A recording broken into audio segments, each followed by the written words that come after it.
Al iniciarse el ciclo de los gobiernos constitucionales en 1979, la economía del Ecuador se construyó por varios factores.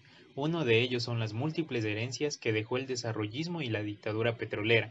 Además, Ecuador se había modernizado, se fortaleció el sector empresarial, creció la industria y sobre todo existía un Estado intervencionista a través del cual se generaron grandes inversiones en obras y servicios públicos. También se crearon nuevas maneras de acrecentar la economía como industrias, instituciones orientadas al comercio exterior, a la agricultura, a las minas, al petróleo, entre otras.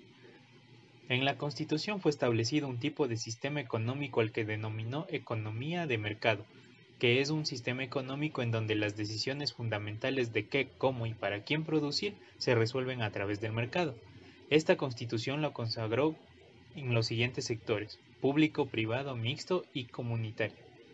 Hablando también del régimen tributario, la Constitución de 1979 dispuso que éste se rija por principios de igualdad y generalidad, añadiendo los tributos. Según el artículo 52 de esta Constitución, las leyes tributarias estimulan la inversión, la reinversión, el ahorro y su empleo para el desarrollo nacional.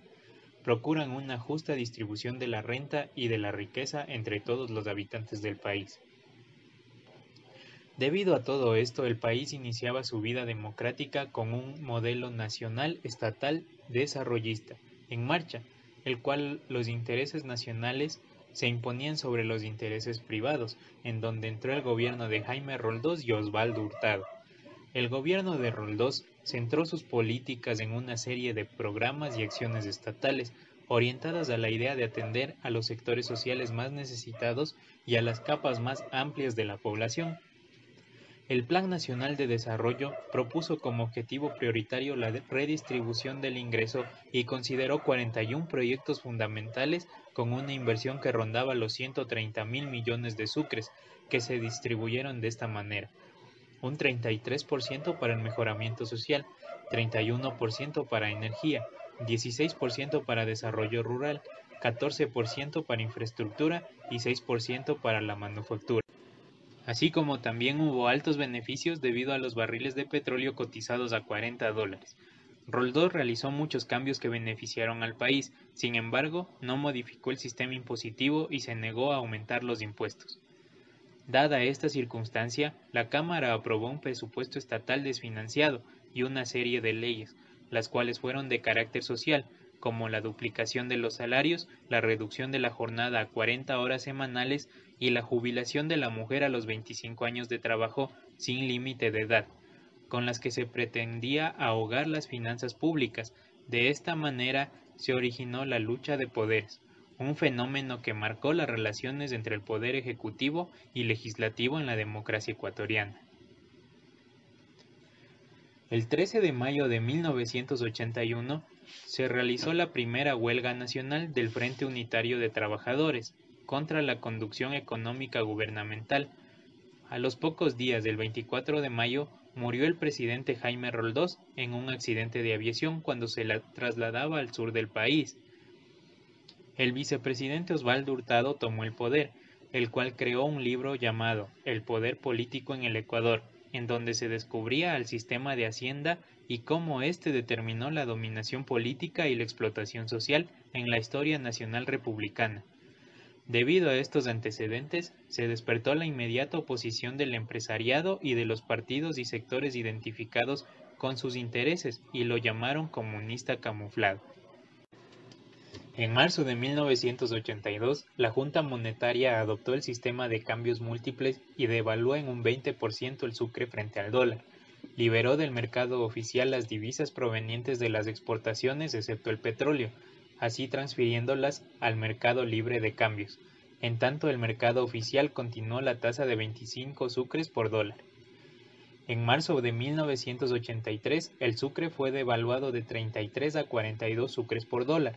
Se estableció un sistema de mini devaluaciones de 0,04 centavos por día y se incrementaron en un punto las tasas de interés activas y pasivas. Fueron desincautadas las divisas por exportaciones de productos no tradicionales y se dieron ajustes de precios para la leche y combustibles. En 1984, el gobierno de Hurtado concluyó su mandato con una nueva elevación de las tasas de interés del 19 al 21%, la reapertura parcial a las importaciones, la prohibición al descuento anticipado de intereses, la refinanciación de otro tramo de la deuda externa, entre otros. Ni Roldós ni Hurtado reformaron la ley de impuesto a la renta, que seguía vigente desde la época de la Junta Militar en 1963, de modo que la proporcionalidad y la progresividad tributarias seguían constantes y, por tanto, afectaban a contribuyentes con ingresos fijos y deducibles, mientras persistía la evasión de los sectores más ricos. Aquí se dio una fase de afirmación del modelo empresarial de desarrollo bajo la sucesión de tres presidentes: León Febres Cordero en 1984, Rodrigo Borja en 1988 y Sixto Durán Ballén en 1992. León Febres Cordero era un reconocido empresario guayaquileño, auspiciado por el Partido Social Cristiano. Como candidato, tuvo el entusiasmado respaldo del empresariado nacional y del Frente de Reconstrucción Social. En su mandato, la economía ecuatoriana fue reorientada bajo los principios del mercado libre y del papel atribuido a la empresa privada como motor del desarrollo, lo cual significó la desestructuración del modelo estatal desarrollista.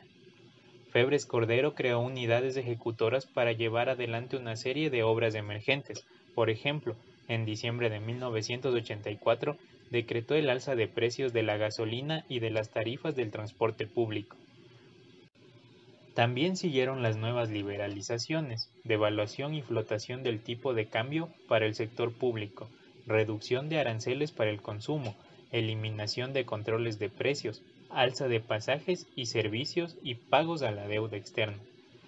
Hablando de la orientación empresarial gubernamental y la idea política de no aumentar impuestos, el gobierno de Cordero no hizo reformas tributarias, haciendo a un lado la reducción de aranceles y abriendo el mercado externo de medidas de interés de los comerciantes, importadores y exportadores.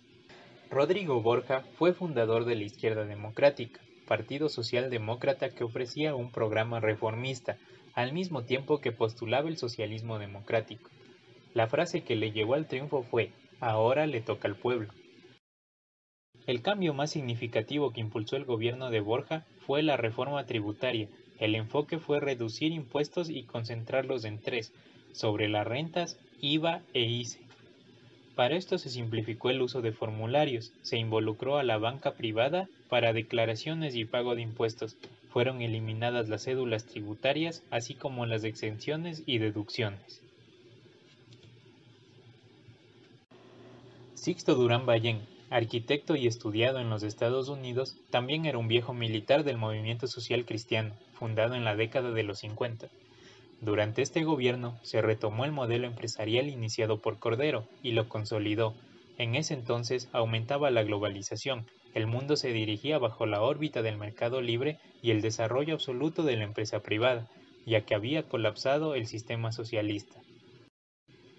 Entre las pobres políticas sociales se consideraron subsidio al transporte, tarifas eléctricas y combustibles, incremento salarial, provisión de alimentos, salud, entre otros.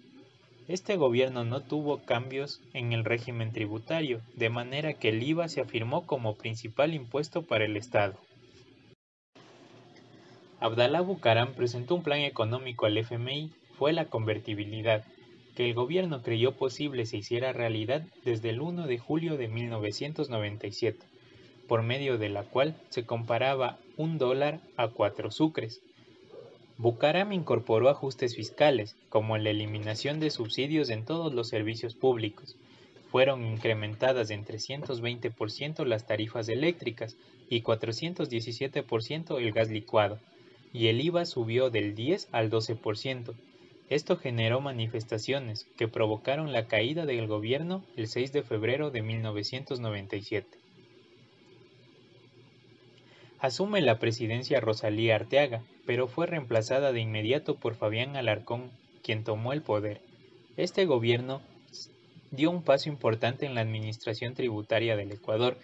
En 1997 fue creado el Servicio de Rentas Internas, como entidad de derecho público técnico autónomo con fondos propios y jurisdicción nacional, cuyos objetivos centrales eran transformar y modernizar la administración tributaria, recaudar los ingresos tributarios y administrarlos para sostener el presupuesto del Estado.